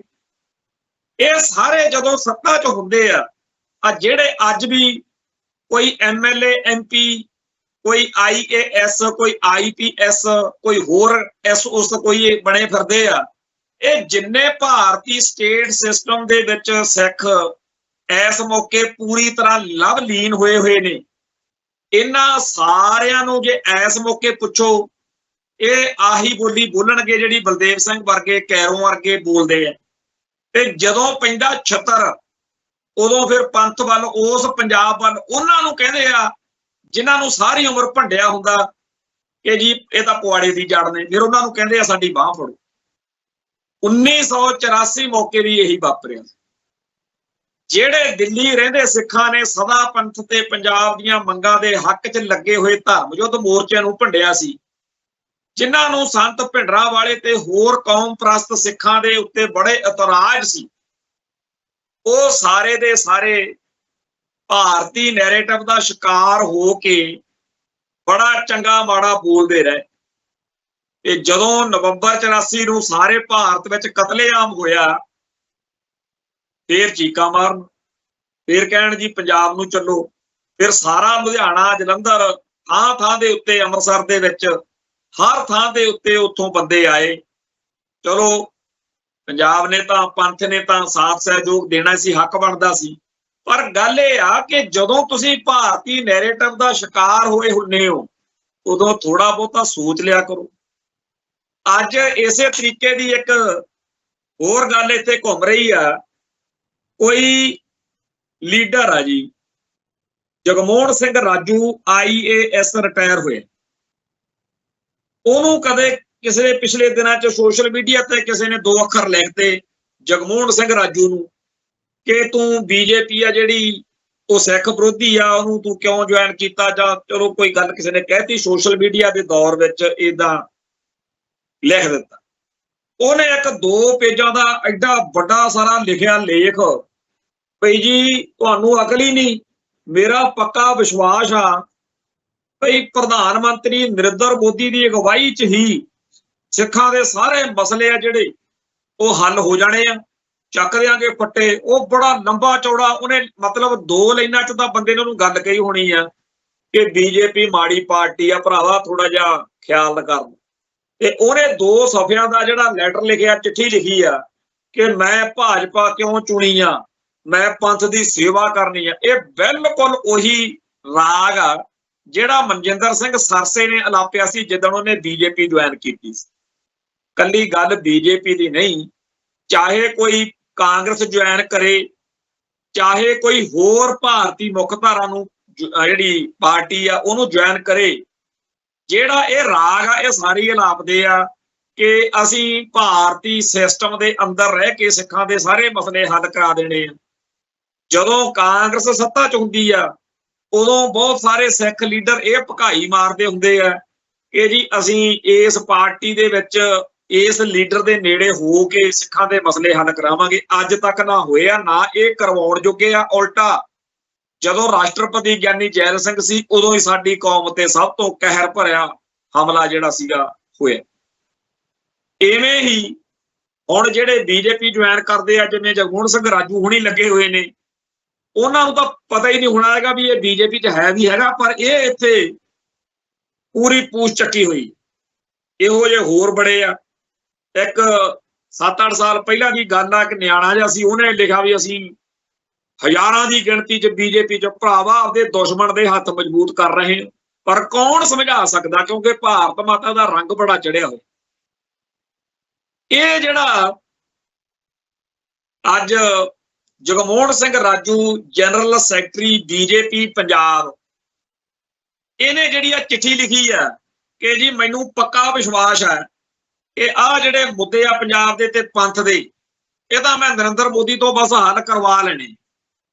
ਇਹ ਗੱਲ ਸੁਣ ਕੇ ਹਾਸਾ ਆਉਂਦਾ ਹੈ ਕਿ ਜਿਹੜਾ ਬੀਜੇਪੀ ਦਾ ਪ੍ਰਧਾਨ ਆ ਜਾਖੜ, ਸੁਨੀਲ ਜਾਖੜ, ਜਿਹੜਾ ਕਾਂਗਰਸ ਛੱਡ ਕੇ ਬੀਜੇਪੀ 'ਚ ਆਇਆ, ਉਹਨੇ ਜਿਹੜੀਆਂ ਗੱਲਾਂ ਕੀਤੀਆਂ ਨੇ ਪਹਿਲਾਂ ਉਹ ਤਾਂ ਸੁਣ ਲਾ। ਅੱਜ ਪੰਜਾਬੀ ਟ੍ਰਿਬਿਊਨ ਦੇ ਉੱਤੇ ਇੱਕ ਲੰਬੀ ਚੌੜੀ ਖਬਰ ਛਪੀ ਆ, ਜਿਹਦੇ ਵਿੱਚ ਉਹਨੇ ਇਹ ਸਾਰਾ ਪੱਖ ਦੱਸਿਆ ਹੈ ਕਿ ਜਿਹੜੀ ਬੀਜੇਪੀ ਆ ਉਹ ਕੀ ਕਰ ਰਹੀ ਹੈ ਤੇ ਕੀ ਉਹਨੂੰ ਕਰਨਾ ਚਾਹੀਦਾ। ਸੋ ਪੰਜਾਬ ਦੇ ਵਿੱਚ ਬੀਜੇਪੀ ਜਿਹੜੇ ਰਵੱਈਏ ਅਨੁਸਾਰ ਚੱਲ ਰਹੀ ਆ, ਉਹਦੇ ਖਿਲਾਫ ਤਾਂ ਇਸ ਮੌਕੇ ਬੀਜੇਪੀ ਦਾ ਪ੍ਰਧਾਨ ਆ ਜਿਹੜਾ, ਉਹ ਵੀ ਠੋਕ ਵਜਾ ਕੇ ਆਕੜ ਕੇ ਖੜ ਗਿਆ। ਬੜੀ ਅਹਿਮ ਜਾਣਕਾਰੀ ਆ ਇਹ ਕਿ ਬੀਜੇਪੀ ਦਾ ਪ੍ਰਧਾਨ ਸੁਨੀਲ ਜਾਖੜ ਨਰਿੰਦਰ ਮੋਦੀ ਪ੍ਰਧਾਨ ਮੰਤਰੀ ਨੂੰ ਮਿਲਦਾ, ਅਮਿਤ ਸ਼ਾਹ ਨੂੰ ਮਿਲਦਾ ਪਿਛਲੇ ਦਿਨੀ, ਤੇ ਉਹਨੂੰ ਠੋਕ ਵਜਾ ਕੇ ਕਹਿੰਦਾ ਵੀ ਪੰਜਾਬ ਦੇ ਤੇ ਪੰਥ ਦੇ ਮੁੱਦਿਆਂ ਪ੍ਰਤੀ ਬੀਜੇਪੀ ਦੀ ਅਪਰੋਚ ਬਦਲਣੀ ਪੈਣੀ ਆ। ਉਹ ਕਹਿੰਦਾ ਵੀ ਪੰਜਾਬ ਦੇ ਜਿਹੜੇ ਪੰਥ ਦੇ ਜਿਹੜੇ ਮੁੱਦੇ ਆ, ਇਹਨਾਂ ਦੇ ਬਾਰੇ ਜਿਹੜਾ ਰਵੱਈਆ ਆਪਾਂ ਅਪਣਾਇਆ ਹੋਇਆ ਇਹ ਬਿਲਕੁਲ ਗਲਤ ਆ, ਤੇ ਇਹ ਆਪਾਂ ਨੂੰ ਲੈ ਬੈਠੂਗਾ। ਤੇ ਜਿਹੜੀਆਂ ਗੱਲਾਂ ਉਹਨੇ ਕੀਤੀਆਂ ਉਹ ਇੰਨੀਆਂ ਅਹਿਮ ਨੇ ਕਿ ਅੱਜ ਸਵੇਰ ਤੋਂ ਸੋਸ਼ਲ ਮੀਡੀਆ ਦੇ ਉੱਤੇ ਉਹਦੀ ਚਰਚਾ ਹੋ ਰਹੀ ਹੈ। ਸਰਦਾਰ ਸੁਖਦੇਵ ਸਿੰਘ ਸੀਨੀਅਰ ਜਰਨਲਿਸਟ ਰਹੇ ਨੇ, ਬਜ਼ੁਰਗ ਹੋ ਗਏ, ਪਰ ਉਹਨਾਂ ਦੀ ਬੜੀ ਤਿੱਖੀ ਤੇ ਸਾਫ਼ ਨਜ਼ਰੀਆ ਹੁੰਦਾ ਉਹਨਾਂ ਨੇ ਵੀ ਲਿਖਤਾ, ਵਿਅੰਗ ਕੀਤਾ ਉਹਨਾਂ ਨੇ ਕਿ ਪੰਜਾਬ ਬੀਜੇਪੀ ਪ੍ਰਧਾਨ ਸੁਨੀਲ ਜਾਖੜ ਨੇ ਤਾਂ ਹੱਦ ਹੀ ਕਰਤੀ। ਪ੍ਰਧਾਨ ਮੰਤਰੀ ਦੇ ਘਰ ਜਾ ਕੇ ਕਹਿੰਦਾ ਹੈ ਭਾਖੜਾ ਚੰਡੀਗੜ੍ਹ ਬੇਅਦਬੀ ਦੇ ਮਾਮਲੇ ਤੇ ਹੋਰ ਮਸਲਿਆਂ ਦੇ ਉੱਤੇ ਪੰਜਾਬ ਵਿਰੋਧੀ ਵਤੀਰਾ ਬਦਲੋ, ਰਾਮ ਰਹੀਮ ਦੀਆਂ ਖਰਮਸਤੀਆਂ ਤੋਂ ਟਾਲਾ ਵੱਟੋ, ਕਿਸਾਨ ਮਸਲਿਆਂ ਦੇ ਹੱਲ ਲਈ ਸਟੇਟ ਬੀਜੇਪੀ ਦੇ ਵਿਚਾਰ ਸੁਣੋ, ਸਟੇਟ ਬੀਜੇਪੀ ਦੇ ਵਿਚਾਰ ਸੁਣੋ। ਮੋਦੀ ਸੋਚਦਾ ਹੋਣਾ ਇਸ ਦੇਸ਼ ਧਰੋਹੀ ਨਾਲੋਂ ਤਾਂ ਬਾਦਲ ਕੀ ਚੰਗੇ ਸੀ। ਆ ਜੀ ਗੱਲ, ਜਿਹੜੇ ਸਾਡੇ ਭਰਾ ਇਹ ਸੋਚਦੇ ਰਹੇ ਕਿ ਜੀ ਬਾਦਲ ਕੇ ਬੜੇ ਗੁੱਡਮੈਨ ਦੀ ਲਾਲਟਨ ਹੈ, ਆ ਸਰਦਾਰ ਸੁਖਦੇਵ ਸਿੰਘ ਨੇ ਜਿਹੜੀ ਗੱਲ ਕਹੀ ਆ, ਵਾਕਈ ਨਰਿੰਦਰ ਮੋਦੀ ਤੇ ਅਮਿਤ ਸ਼ਾਹ ਸੋਚਦੇ ਹੋਣੇ ਆ ਕਿ ਆ ਸੁਨੀਲ ਜਾਖੜ ਕਾਂਗਰਸ ਚੋਂ ਆਇਆ, ਆ ਕੇ ਆਪਾਂ ਨੂੰ ਕਹਿ ਰਿਹਾ ਹੈ ਕਿ ਬੇਅਦਬੀ ਦੇ ਮਸਲਿਆਂ 'ਚ ਡੇਰਾ ਸਰਸੇ ਦੇ ਮੁਖੀ ਨੂੰ ਮਿਲਣ ਵਾਲੀਆਂ ਪੈਰੋਲਾਂ ਦੇ ਮਸਲੇ 'ਚ ਤੁਸੀਂ ਸਿੱਖ ਜਜ਼ਬਾਤਾਂ ਨੂੰ ਇਸ ਤਰੀਕੇ ਨਾਲ ਜਲੀਲ ਕਰਕੇ ਕਾਮਯਾਬ ਨਹੀਂ ਹੋ ਸਕਦੇ। ਉਹਨੇ ਸੱਚੀ ਗੱਲ, ਉਹਨੇ ਤਾਂ ਆਪਦਾ ਦੇਖਣਾ ਕਿ ਮੈਂ ਬੀਜੇਪੀ ਦਾ ਪ੍ਰਧਾਨ ਆ, ਜਦੋਂ ਪਾਰਟੀ ਦਾ ਕੁਝ ਬਣਿਆ ਨਾ ਇਹਨਾਂ ਨੇ ਮੈਨੂੰ ਘੇਰ ਲੈਣਾ, ਮੈਂ ਇਹਨਾਂ ਨੂੰ ਦੱਸਾਂ ਹੁਣੇ ਕਿ ਪੰਜਾਬ ਦੇ ਵਿੱਚ ਸਿੱਖ ਜਜ਼ਬਾਤਾਂ ਨੂੰ ਚੜਾ ਕੇ ਕਾਮਯਾਬ ਨਹੀਂ ਹੋਇਆ ਜਾ ਸਕਦਾ। ਉਹਨੇ ਜਿਹੜੀ ਗੱਲ ਅਗਲੀ ਕਹੀ ਕਿ ਤੁਸੀਂ ਭਾਖੜਾ ਡੈਮ ਖੋਲਿਆ, ਤੁਸੀਂ ਚੰਡੀਗੜ੍ਹ ਨਹੀਂ ਦਿੰਦੇ, ਤੁਸੀਂ ਹੋਰ ਜਿਹੜੇ ਮਸਲੇ ਆ, ਬੜੀ ਲੰਬੀ ਚੌੜੀ ਅੱਜ ਇਹ ਸਾਰੀ ਗੱਲ ਅਖਬਾਰ 'ਚ ਛਪੀ ਆ, ਕੱਲ ਨੂੰ ਹੋਰ ਜ਼ਿਆਦਾ ਛਪੂਗੀ।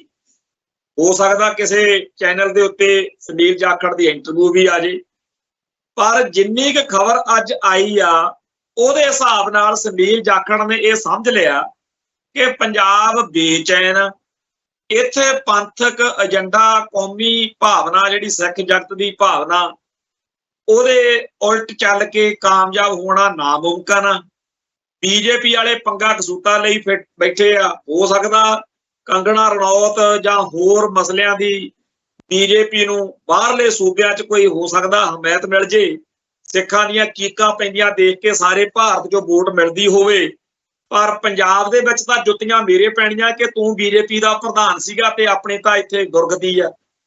ਸੱਚੀ ਗੱਲ ਇਹ ਹੈ ਕਿ ਕੱਲਾ ਇਹ ਹਾਲ ਬੀਜੇਪੀ ਦਾ ਹੀ ਨਹੀਂ, ਅਕਾਲੀ ਦਲ ਦਾ ਹੀ ਨਹੀਂ, ਅਕਾਲੀ ਦਲ ਦਾ ਵੀ ਇਹੀ ਰੌਲਾ ਪੈਂਦਾ ਵੀ ਪ੍ਰਧਾਨ ਕਿਸੇ ਕੰਮ ਦਾ ਨਹੀਂ, ਤੇ ਉਹਦੇ ਪਾਰਟੀ ਦੇ ਸਾਰੇ ਲੀਡਰ ਕਹਿ ਰਹੇ ਨੇ ਕਿ ਸਾਨੂੰ ਤਾਂ ਚੋਣਾਂ 'ਚ ਹਰਾਤਾ। ਜਿਹੜੀਆਂ ਨੀਤੀਆਂ, ਜਿਹੜੀਆਂ ਗੱਲਾਂ ਇਸ ਸੁਖਬੀਰ ਸਿੰਘ ਬਾਦਲ ਨੇ ਕੀਤੀਆਂ, ਚਾਹੇ ਉਹ ਡੇਰਾ ਸਰਸੇ ਦੇ ਮਸਲੇ 'ਚ ਤੇ ਚਾਹੇ ਹੋਰ ਮਸਲਿਆਂ 'ਚ, ਜਿਹੜੀਆਂ ਗੱਲਾਂ ਸੁਨੀਲ ਜਾਖੜ ਨੇ ਚੱਕੀਆਂ ਨੇ, ਇਹ ਸਾਰੀਆਂ ਗੱਲਾਂ ਅਕਾਲੀ ਲੀਡਰਸ਼ਿਪ ਤੇ ਵੀ ਨੇ, ਕਿਉਂਕਿ ਉਦੋਂ ਅਕਾਲੀ ਭਾਜਪਾ ਗੱਠਜੋੜ ਹੁੰਦਾ ਸੀ। ਸੋ ਜਿਸ ਤਰੀਕੇ ਨਾਲ ਪੰਥ ਅਤੇ ਅਕਾਲੀ ਲੀਡਰਸ਼ਿਪ ਨੇ, ਸਿੱਖ ਜਗਤ ਨੇ ਸੁਖਬੀਰ ਬਾਦਲ ਨੂੰ ਟਾਰਗੇਟ ਕੀਤਾ ਹੈ, ਉਵੇਂ ਹੀ ਆਉਣ ਵਾਲੇ ਸਮੇਂ 'ਚ ਸੁਨੀਲ ਜਾਖੜ ਟਾਰਗੇਟ ਹੋਏਗਾ। ਇਹਦੇ ਬੀਜੇਪੀ ਦੇ ਆਗੂ ਇਹਨੂੰ ਕਹਿਣਗੇ ਕਿ ਤੂੰ ਪ੍ਰਧਾਨ ਸੀ ਭਾਈ, ਤੂੰ ਆਹ ਨਹੀਂ ਕੀਤਾ ਤੇ ਉਹ ਨਹੀਂ ਕੀਤਾ। ਇੱਧਰ ਆਮ ਆਦਮੀ ਪਾਰਟੀ ਜਿਹੜੀ 92 ਵਿਧਾਇਕ ਲੈ ਕੇ ਸੱਤਾ 'ਚ ਆਈ ਸੀ, ਉਹਦੀ ਵੀ ਦੁਰਗਤੀ ਇਹ ਆ ਕਿ 3-4 ਦਿਨ ਇਹਨਾਂ ਦਾ ਮੁੱਖ ਮੰਤਰੀ ਹਸਪਤਾਲ ਦਾਖਲ ਰਿਹਾ ਤੇ ਕੋਈ ਪਤਾ ਲੈਣ ਹੀ ਨਹੀਂ ਵੜਿਆ ਉੱਥੇ, ਕੋਈ ਪਰਵਾਹ ਨਹੀਂ ਕਿਸੇ ਨੂੰ। ਤੇ ਸਰਕਾਰ ਜਿਹੜੀ ਆ ਉਹ ਬਿਲਕੁਲ ਹਰ ਫਰੰਟ ਤੇ ਅਸਫਲ ਤੇ ਫੇਲ ਹੋਈ ਦਿਖ ਰਹੀ ਆ। ਤੇ ਪਤਾ ਉਹਨਾਂ ਨੂੰ ਵੀ ਆ ਵੀ ਆਉਣ ਵਾਲੇ ਸਮੇਂ ਦੇ ਵਿੱਚ ਪੰਜਾਬ ਦੀ ਆਮ ਆਦਮੀ ਪਾਰਟੀ ਦਾ ਪ੍ਰਧਾਨ ਅਤੇ ਮੁੱਖ ਮੰਤਰੀ, ਇਹ ਦੋਨੇ ਜਿਹੜੀਆਂ ਸੀਟਾਂ ਨੇ, ਇਹਨਾਂ ਨੂੰ ਪਾਰਟੀ ਦੇ ਵਿੱਚੋਂ ਉਹੀ ਕੁੱਤੇ ਖਾਣੀ ਹੋਣੀ ਆ ਜੀ ਤੋਂ ਸੁਨੀਲ ਜਾਖੜ ਡਰਦਾ, ਤੇ ਜਿਹੜੀ ਕੁੱਤੇ ਖਾਣੀ ਸੁਖਬੀਰ ਸਿੰਘ ਬਾਦਲ ਕਰਵਾਈ ਫਿਰਦਾ।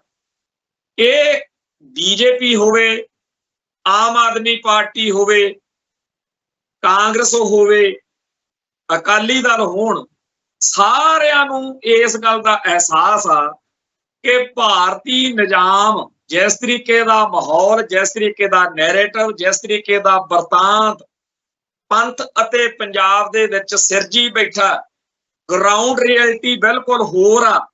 ਇਹ ਵਕਤੀ ਤੌਰ ਦੇ ਉੱਤੇ ਕਿਸੇ ਨੂੰ ਕੋਈ ਜਜ਼ਬਾਤੀ ਗੱਲ ਕਰਕੇ ਵੋਟਾਂ ਲਈਆਂ ਜਾ ਸਕਦੀਆਂ, ਜਿਵੇਂ ਕੈਪਟਨ ਅਮਰਿੰਦਰ ਸਿੰਘ ਨੇ ਸਾਹਿਬ ਸ੍ਰੀ ਗੁਰੂ ਗ੍ਰੰਥ ਸਾਹਿਬ ਜੀ ਦੀ ਬਾਣੀ ਦਾ ਨਿਤਨੇਮ ਦੇ ਗੁਟਕੇ ਦਾ ਓਟ ਆਸਰਾ ਲੈ ਕੇ ਸਹੁੰ ਖਾ ਕੇ ਕਿ ਮੈਂ ਜੀ ਬਸ ਦਿਨਾਂ ਦੀ ਗੱਲ ਹੀ ਆ, ਨਸ਼ਾ ਮੁਕਾ ਦੂੰ, ਉਹ ਸੱਤਾ ਲੈ ਗਿਆ ਤੇ ਬਾਅਦ ਚ ਜੂਤ ਪਤਾਣੀ ਹੋਇਆ, ਰੁੜ ਗਿਆ, ਖਤਮ ਹੋ ਗਿਆ। ਇਵੇਂ ਹੀ ਆ ਜਿਹੜੇ ਹੁਣ ਸੱਤਾ ਚ ਆਏ ਆ, ਇਹ ਰੁੜ ਗਏ। ਸੁਨੀਲ ਜਾਖੜ ਕਾਂਗਰਸ ਵਿੱਚ ਰਹਿ ਕੇ ਪੂਰੀ ਘਸਾਈ ਕਰਾ ਚੁੱਕੇ ਆ। ਹੁਣ ਉਹਨੂੰ ਪਤਾ ਕਿ ਬੀਜੇਪੀ ਜਿਹੜੇ ਰਾਹ ਤੁਰੀ ਹੋਈ ਆ, ਇਹ ਪੰਜਾਬ ਲਈ, ਪੰਥ ਲਈ, ਪਾਰਟੀ ਲਈ ਘਾਤਕ ਆ। ਤਾਂ ਉਹ ਇਸ ਗੱਲ ਦੇ ਉੱਤੇ ਆਪ ਦਾ ਪੱਖ, ਜਿੱਥੇ ਮੋਦੀ ਤੇ ਅਮਿਤ ਸ਼ਾਹ ਨੂੰ ਪੂਰੀ ਵਿਉਂਤ ਨਾਲ ਸੋਚ ਵਿਚਾਰ ਕੇ ਦੱਸ ਆਇਆ, ਧੀਰਜ ਨਾਲ ਤੇ ਠਰਮੇ ਨਾਲ, ਉੱਥੇ ਮੀਡੀਆ ਦੇ ਰਾਹੀਂ ਇਹਦੇ ਉੱਤੇ ਜਿਹੜੀ ਚਰਚਾ ਛਿੜੀ ਹੋਈ ਆ, ਉਹਦੇ ਤੋਂ ਵੀ ਇਹ ਸਾਰਾ ਪੱਖ ਜ਼ਾਹਿਰ ਹੋ ਰਿਹਾ ਹੈ ਕਿ ਵਾਕਿਆ ਹੀ ਕਹਿਣ ਕਹਾਉਣ ਨੂੰ ਜੋ ਮਰਜ਼ੀ ਝੂਠ ਜ਼ਬਾਨ ਬੋਲੀ ਜਾਵੇ, ਪਰ ਸੱਚਾਈ ਇਹ ਆ ਕਿ ਇੱਥੇ ਸਭ ਅੱਛਾ ਨਹੀਂ ਹੈ। ਤੇ ਇਹ ਵੀ ਸਭ ਨੂੰ ਸਾਫ਼ ਦਿਖਦਾ ਕਿ ਕੇਂਦਰ ਵੱਲੋਂ, ਮੁਲਕ ਦੇ ਨਿਜ਼ਾਮ ਵੱਲੋਂ ਪੰਜਾਬ ਨੂੰ ਇੱਕ ਬਸਤੀ ਬਣਾ ਕੇ ਲੁੱਟਿਆ, ਸੁੱਟਿਆ ਤੇ ਸ਼ੋਸ਼ਣ ਕੀਤਾ ਜਾ ਰਿਹਾ। ਇੱਥੇ ਸਭ ਅੱਛਾ ਹੋਣਾ ਵੀ ਨਹੀਂ। ਤੇ ਆ ਸਾਡੇ ਸਰਦਾਰ ਜਗਮੋਹਨ ਸਿੰਘ ਰਾਜੂ ਇਹ ਚਿੱਠੀਆਂ ਲਿਖ ਰਹੇ ਨੇ, ਕਹਿੰਦੇ ਜੀ ਆਪਾਂ ਮੋਦੀ ਤੋਂ ਸਾਰੇ ਮਸਲੇ ਹੱਲ ਕਰਾ ਲੈਣੇ। ਇਹੋ ਜਿਹੇ ਹਜ਼ਾਰਾਂ ਹੀ ਤੁਰੇ ਫਿਰਦੇ ਜਿਨ੍ਹਾਂ ਦੀ ਪੂਛ ਨੂੰ ਅੱਗ ਲਾਈ ਹੋਈ ਆ। ਉਹ ਮਾੜੀ ਮੋਟੀ ਇਹਨਾਂ ਦੇ ਟੈਗ ਲਾ ਦਿੰਦੇ ਆ ਕਿ ਤੂੰ ਪ੍ਰਧਾਨ ਆ, ਤੂੰ ਚੱਕ ਦੇ ਪੱਟੇ, ਤੇ ਫਿਰ ਇਹ ਪੂਰੀ ਕੌਮ ਦੇ ਉਲਟ ਵਰਤਾਂਤ ਸਿਰਜਦੇ। ਇਹ ਬਾਕੀ ਸਿੱਖਾਂ ਨਾਲੋਂ ਆਪਦੇ ਆਪ ਨੂੰ ਸਿਆਣੇ, ਵੱਡੇ, ਮਹਾਨ ਸਮਝਦੇ ਆ। ਪੰਥ ਪ੍ਰਸਤ ਤੇ ਕੌਮ ਪ੍ਰਸਤ ਸਿੱਖਾਂ ਨੂੰ ਬੇਵਕੂਫ ਸਮਝਦੇ ਆ।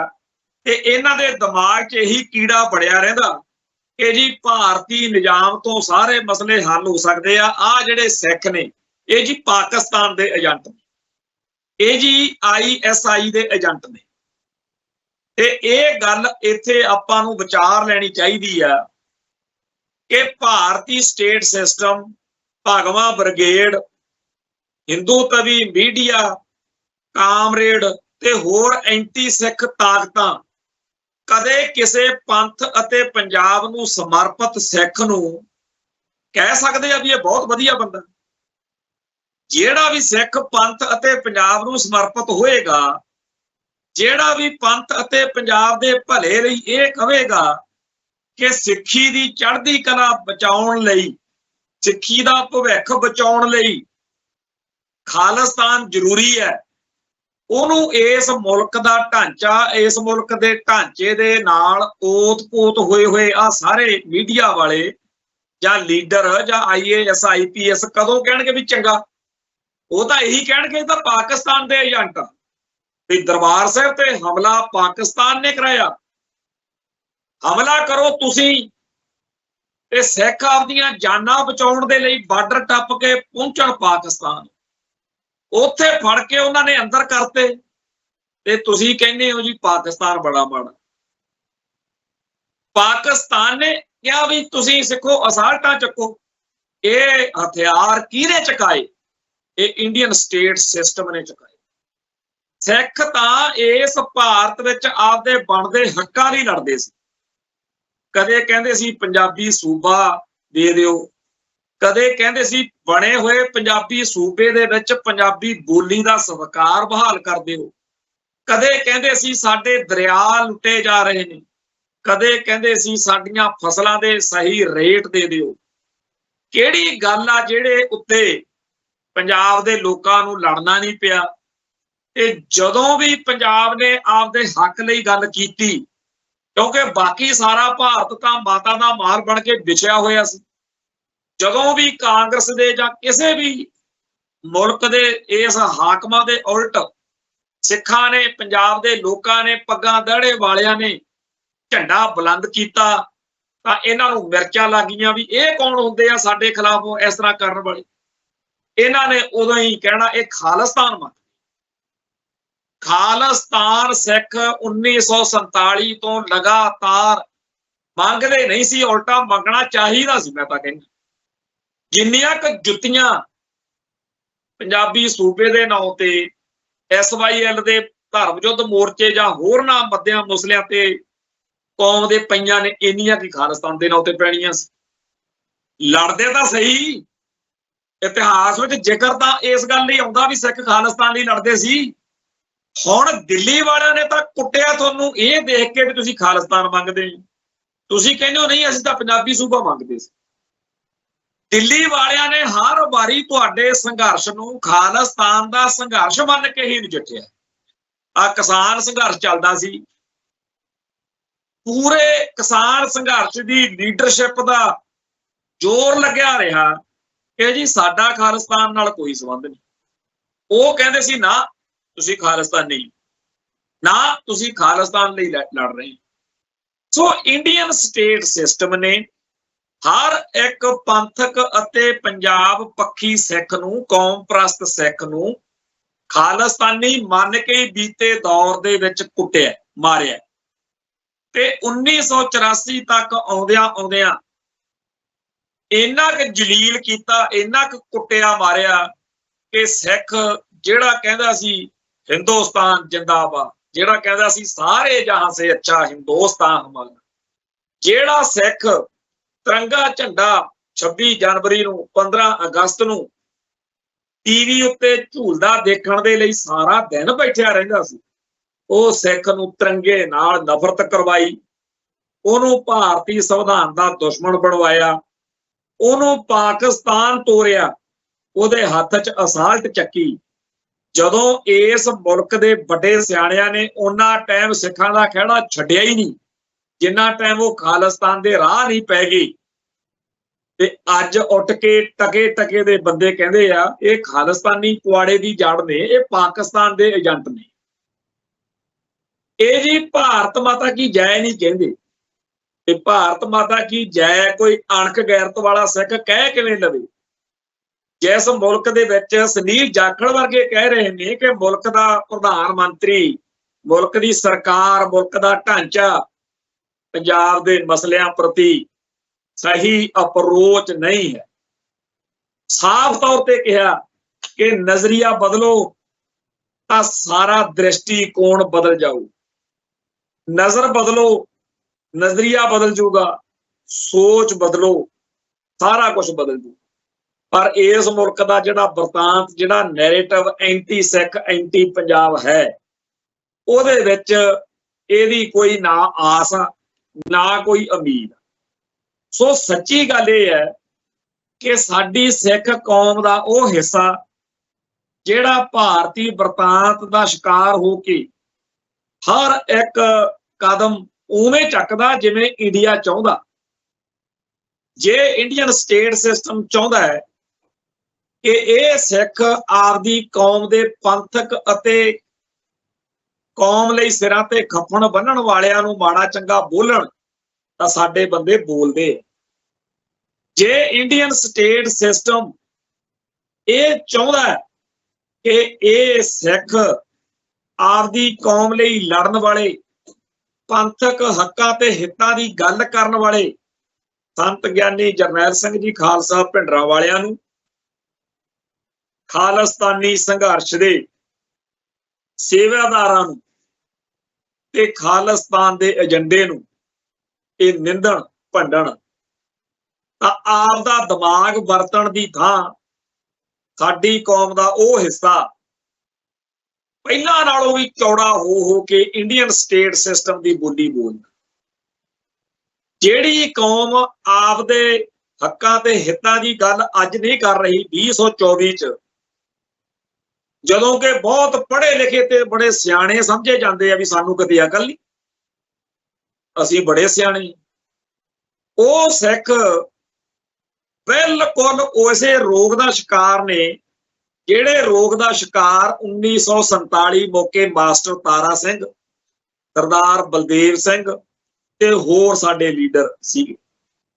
ਜਿਵੇਂ 1947 ਮੌਕੇ ਸਾਡੇ ਆਗੂ ਜਨਾਬ ਵਾਂਗੂ ਨਹੀਂ ਸੋਚ ਸਕੇ, ਗਾਂਧੀ ਵਾਂਗੂ ਨਹੀਂ ਸੋਚ ਸਕੇ, ਉਵੇਂ ਹੀ ਅੱਜ ਦੀ ਤਰੀਕ ਵਿੱਚ ਵੀ ਇਹੀ ਹਿਸਾਬ ਕਿਤਾਬ ਚੱਲ ਰਿਹਾ। ਹੁਣ ਇਸ ਬਿਮਾਰੀ ਦਾ ਇਹੀ ਆ ਵੀ ਜਦੋਂ ਜੁੱਤੀਆਂ ਪੈਂਦੀਆਂ ਨੇ, ਜਿਵੇਂ ਮਾਸਟਰ ਤਾਰਾ ਸਿੰਘ ਜਾਂ ਸਰਦਾਰ ਬਲਦੇਵ ਸਿੰਘ ਜਾਂ ਹੋਰ ਬਹੁਤ ਸਾਰੇ ਲੀਡਰ ਨੇ, ਇਹਨਾਂ ਨੇ ਬਾਅਦ ਵਿੱਚ ਮੰਨਿਆ ਇਹ ਸਾਡੇ ਨਾਲ ਧੋਖਾ ਹੋ ਗਿਆ।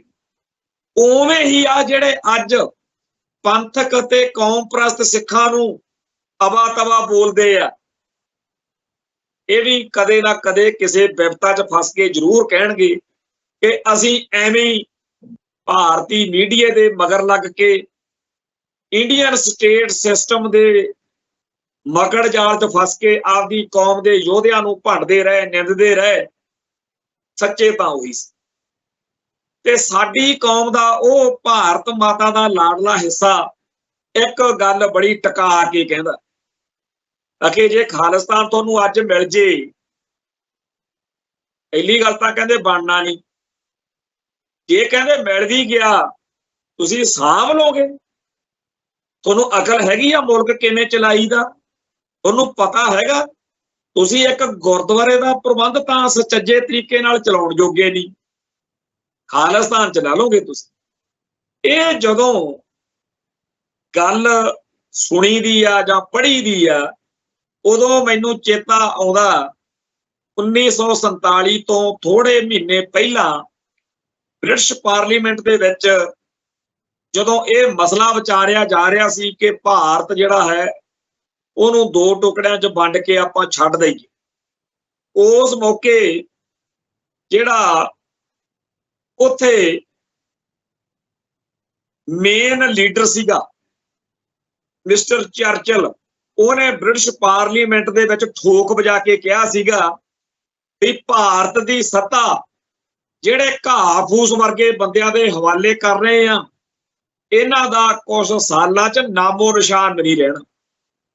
ਸੋ ਜਿਹੜੇ ਭਾਰਤ ਮਾਤਾ ਦੇ ਲਾਡਲੇ ਸਿੱਖ ਇਹ ਭਕਾਈ ਮਾਰਦੇ ਆ ਵੀ ਖਾਲਿਸਤਾਨੀ ਸੋਚ ਵਾਲੇ ਸਿੱਖਾਂ ਦੇ ਕੋਲ ਕੋਈ ਸਾਧਨ, ਕੋਈ ਅਕਲ ਨਹੀਂ ਹੈ, ਉਹ ਸਮਝ ਲੈਣ ਕਿ ਜਦੋਂ ਅੰਗਰੇਜ਼ਾਂ ਨੇ ਆ ਤੁਹਾਡੇ ਨਹਿਰੂ ਗਾਂਧੀ ਵਰਗਿਆਂ ਦੇ ਹਵਾਲੇ ਭਾਰਤ ਕੀਤਾ ਸੀ, ਉਹ ਵੀ ਕਹਿੰਦੇ ਹੁੰਦੇ ਸੀ ਇਹ ਘਾਹ ਫੂਸ ਵਰਗੇ ਬੰਦੇ, ਅਕਲ ਨਹੀਂ ਹੈ ਨਾ। ਸੋ ਜਿਹੜੇ ਤੁਹਾਡੇ ਨਹਿਰੂ ਵਰਗੇ, ਗਾਂਧੀ ਵਰਗੇ ਜਾਂ ਹੋਰ ਘਾਹ ਫੂਸ ਵਰਗੇ ਸਮਝੇ ਜਾਂਦੇ ਅੰਗਰੇਜ਼ਾਂ ਵੱਲੋਂ ਲੀਡਰ, ਉਹ ਜੇ ਮੁਲਕ ਚਲਾ ਗਏ ਚੰਗਾ ਮਾੜਾ ਤਾਂ ਸਿੱਖ ਵੀ ਚਲਾ ਲੈਣ, ਤੁਹਾਨੂੰ ਫਿਕਰ ਕਰਨ ਦੀ ਲੋੜ ਨਹੀਂ। ਸਿੱਖ ਜਿਵੇਂ ਤੁਸੀਂ ਕਹਿਣ ਜੋਗੇ ਹੋ ਵੀ ਅਸੀਂ ਚਰਚਿਲ ਨੂੰ ਝੂਠਾ ਸਾਬਤ ਕਰਤਾ, ਉਵੇਂ ਸਿੱਖ ਤੁਹਾਨੂੰ ਝੂਠਾ ਸਾਬਤ ਕਰ ਦੇਣਗੇ। ਠੀਕ ਆ, ਸਾਡੀ ਉਸ ਮੌਕੇ ਲੀਡਰਸ਼ਿਪ ਨੇ ਸਹੀ ਫੈਸਲੇ ਸਹੀ ਮੌਕੇ ਤੇ ਨਹੀਂ ਕੀਤੇ। ਜਦੋਂ ਗਵਰਨਰ ਜਨਰਲ ਨੇ ਪਟੇਲ ਨੂੰ ਪੁੱਛਿਆ ਸੀ 1947 ਤੋਂ ਬਾਅਦ ਕਿ ਸਿੱਖਾਂ ਦਾ ਕੀ ਸੋਚਿਆ, ਕਿਉਂ ਉਹਨੇ ਪੁੱਛਿਆ ਸੀ? ਕਿਉਂਕਿ ਸਰਦਾਰ ਬਲਦੇਵ ਸਿੰਘ ਇੱਕੋ ਹੀ ਢੋਲਕੀ ਕੁੱਟਦਾ ਰਿਹਾ ਵੀ ਅੰਗਰੇਜ਼ ਭਾਰਤ ਨੂੰ ਛੱਡ ਕੇ ਤਿੱਤਰ ਹੋ ਜਾਣ, ਜਿੰਨੀ ਜਲਦੀ ਹੋ ਸਕਦਾ ਛੱਡ ਜਾਓ, ਅਸੀਂ ਅੰਗਰੇਜ਼ਾਂ ਤੋਂ ਕੁਝ ਨਹੀਂ ਲੈਣਾ, ਜੋ ਕੁਝ ਅਸੀਂ ਲੈਣਾ ਹੋਊ ਉਹ ਅਸੀਂ ਕਾਂਗਰਸ ਤੋਂ ਆਪੇ ਲੈ ਲਾਂਗੇ, ਤੁਸੀਂ ਜਾਓ ਬਸ।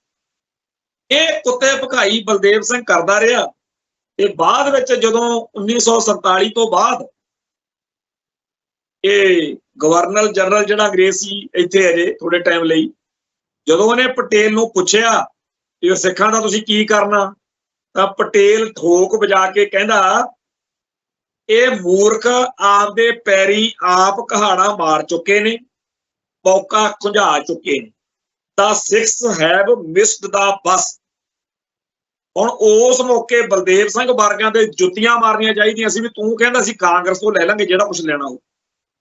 ਆ ਜਿਹੜੇ ਹੋਣ ਵਾਲੇ ਨੇ ਜਗਮੋਹਨ ਸਿੰਘ ਰਾਜੂ ਵਰਗੇ, ਮਨਜਿੰਦਰ ਸਿੰਘ ਸਰਸੇ ਵਰਗੇ, ਅੱਧੇ ਇੱਕ ਸਿੱਖ ਕਹਿੰਦੇ ਅਸੀਂ ਕਾਂਗਰਸ ਤੋਂ ਲੈ ਲੈਣਾ ਕੁਛ, ਅੱਧੇ ਇੱਕ ਕਹਿੰਦੇ ਆ ਜੀ ਅਸੀਂ ਬੀਜੇਪੀ ਤੋਂ ਲੈ ਲੈਣਾ ਕੁਛ। ਲੈਣਾ ਲਵਾਉਣਾ ਮਹਿੰਗਾ ਮਿਲਾਉਣਾ ਤਾਂ ਕੀ ਆ, ਕੌਮ ਦੀ ਗੁਲਾਮੀ ਦਾ ਸਫ਼ਰ ਹੋਰ ਲੰਮਾ ਜ਼ਰੂਰ ਕਰ ਰਹੇ। ਸੋ ਸੱਚੀ ਗੱਲ ਇਹ ਹੈ ਕਿ ਧੰਨ ਨੇ ਉਹ ਗੁਰੂ ਦੇ ਲਾਲ ਜਿਨ੍ਹਾਂ ਨੇ ਖਾਲਿਸਤਾਨ ਦਾ, ਸਿੱਖਾਂ ਦੀ ਆਜ਼ਾਦੀ ਦਾ, ਖਾਲਸੇ ਦੇ ਸ਼ੁੱਧਤਾ ਦਾ ਝੰਡਾ ਬੁਲੰਦ ਕੀਤਾ ਹੋਇਆ ਕਿ ਨਾ ਤਾਂ ਅਸੀਂ ਸਿੱਖੀ ਉੱਤੇ ਸਨਾਤਨ ਦਾ ਰੰਗ ਚੜ੍ਹਨ ਦੇਣਾ ਤੇ ਨਾਲ ਹੀ ਸਿੱਖਾਂ ਦੀ ਆਜ਼ਾਦੀ, ਖਾਲਿਸਤਾਨ ਲਾਜ਼ਮੀ ਲੈਣਾ। ਸੋ ਜਿਹੜੇ ਸਿੱਖਾਂ ਨੂੰ ਭਾਰਤ ਮਾਤਾ ਦਾ ਬੁਖਾਰ ਚੜਿਆ ਹੋਇਆ, ਉਹਨਾਂ ਨਾਲ 1984 ਵਾਲੀ ਨਾ ਹੋਵੇ, ਇਹ ਸਾਡੀ ਅਰਦਾਸ ਆ। ਉਹਨਾਂ ਨੂੰ ਵੈਸੇ ਹੀ ਸਮਝ ਆ ਜਾਵੇ ਆ ਜਿਹੜੇ ਤਿਰੰਗੇ ਝੰਡੇ ਦੇ ਹੇਠ ਖੜ ਕੇ ਖਾਲਸਾ ਪੰਥ ਨੂੰ ਨੀਵਾਂ ਦਿਖਾਉਣ ਲਈ ਹਰ ਵੇਲੇ ਲੱਗੇ ਰਹਿੰਦੇ ਆ, ਇਹਨਾਂ ਨੂੰ ਵਿਚਾਰਿਆਂ ਨੂੰ ਪਤਾ ਹੀ ਨਹੀਂ ਕਿ ਇਹ ਕੀ ਖੂਹ ਆਪਦੀ ਆਉਣ ਵਾਲੀ ਪੀੜ੍ਹੀ ਲਈ, ਆਉਣ ਵਾਲੀ ਪੁਸ਼ਤ ਲਈ ਪੱਟ ਰਹੇ।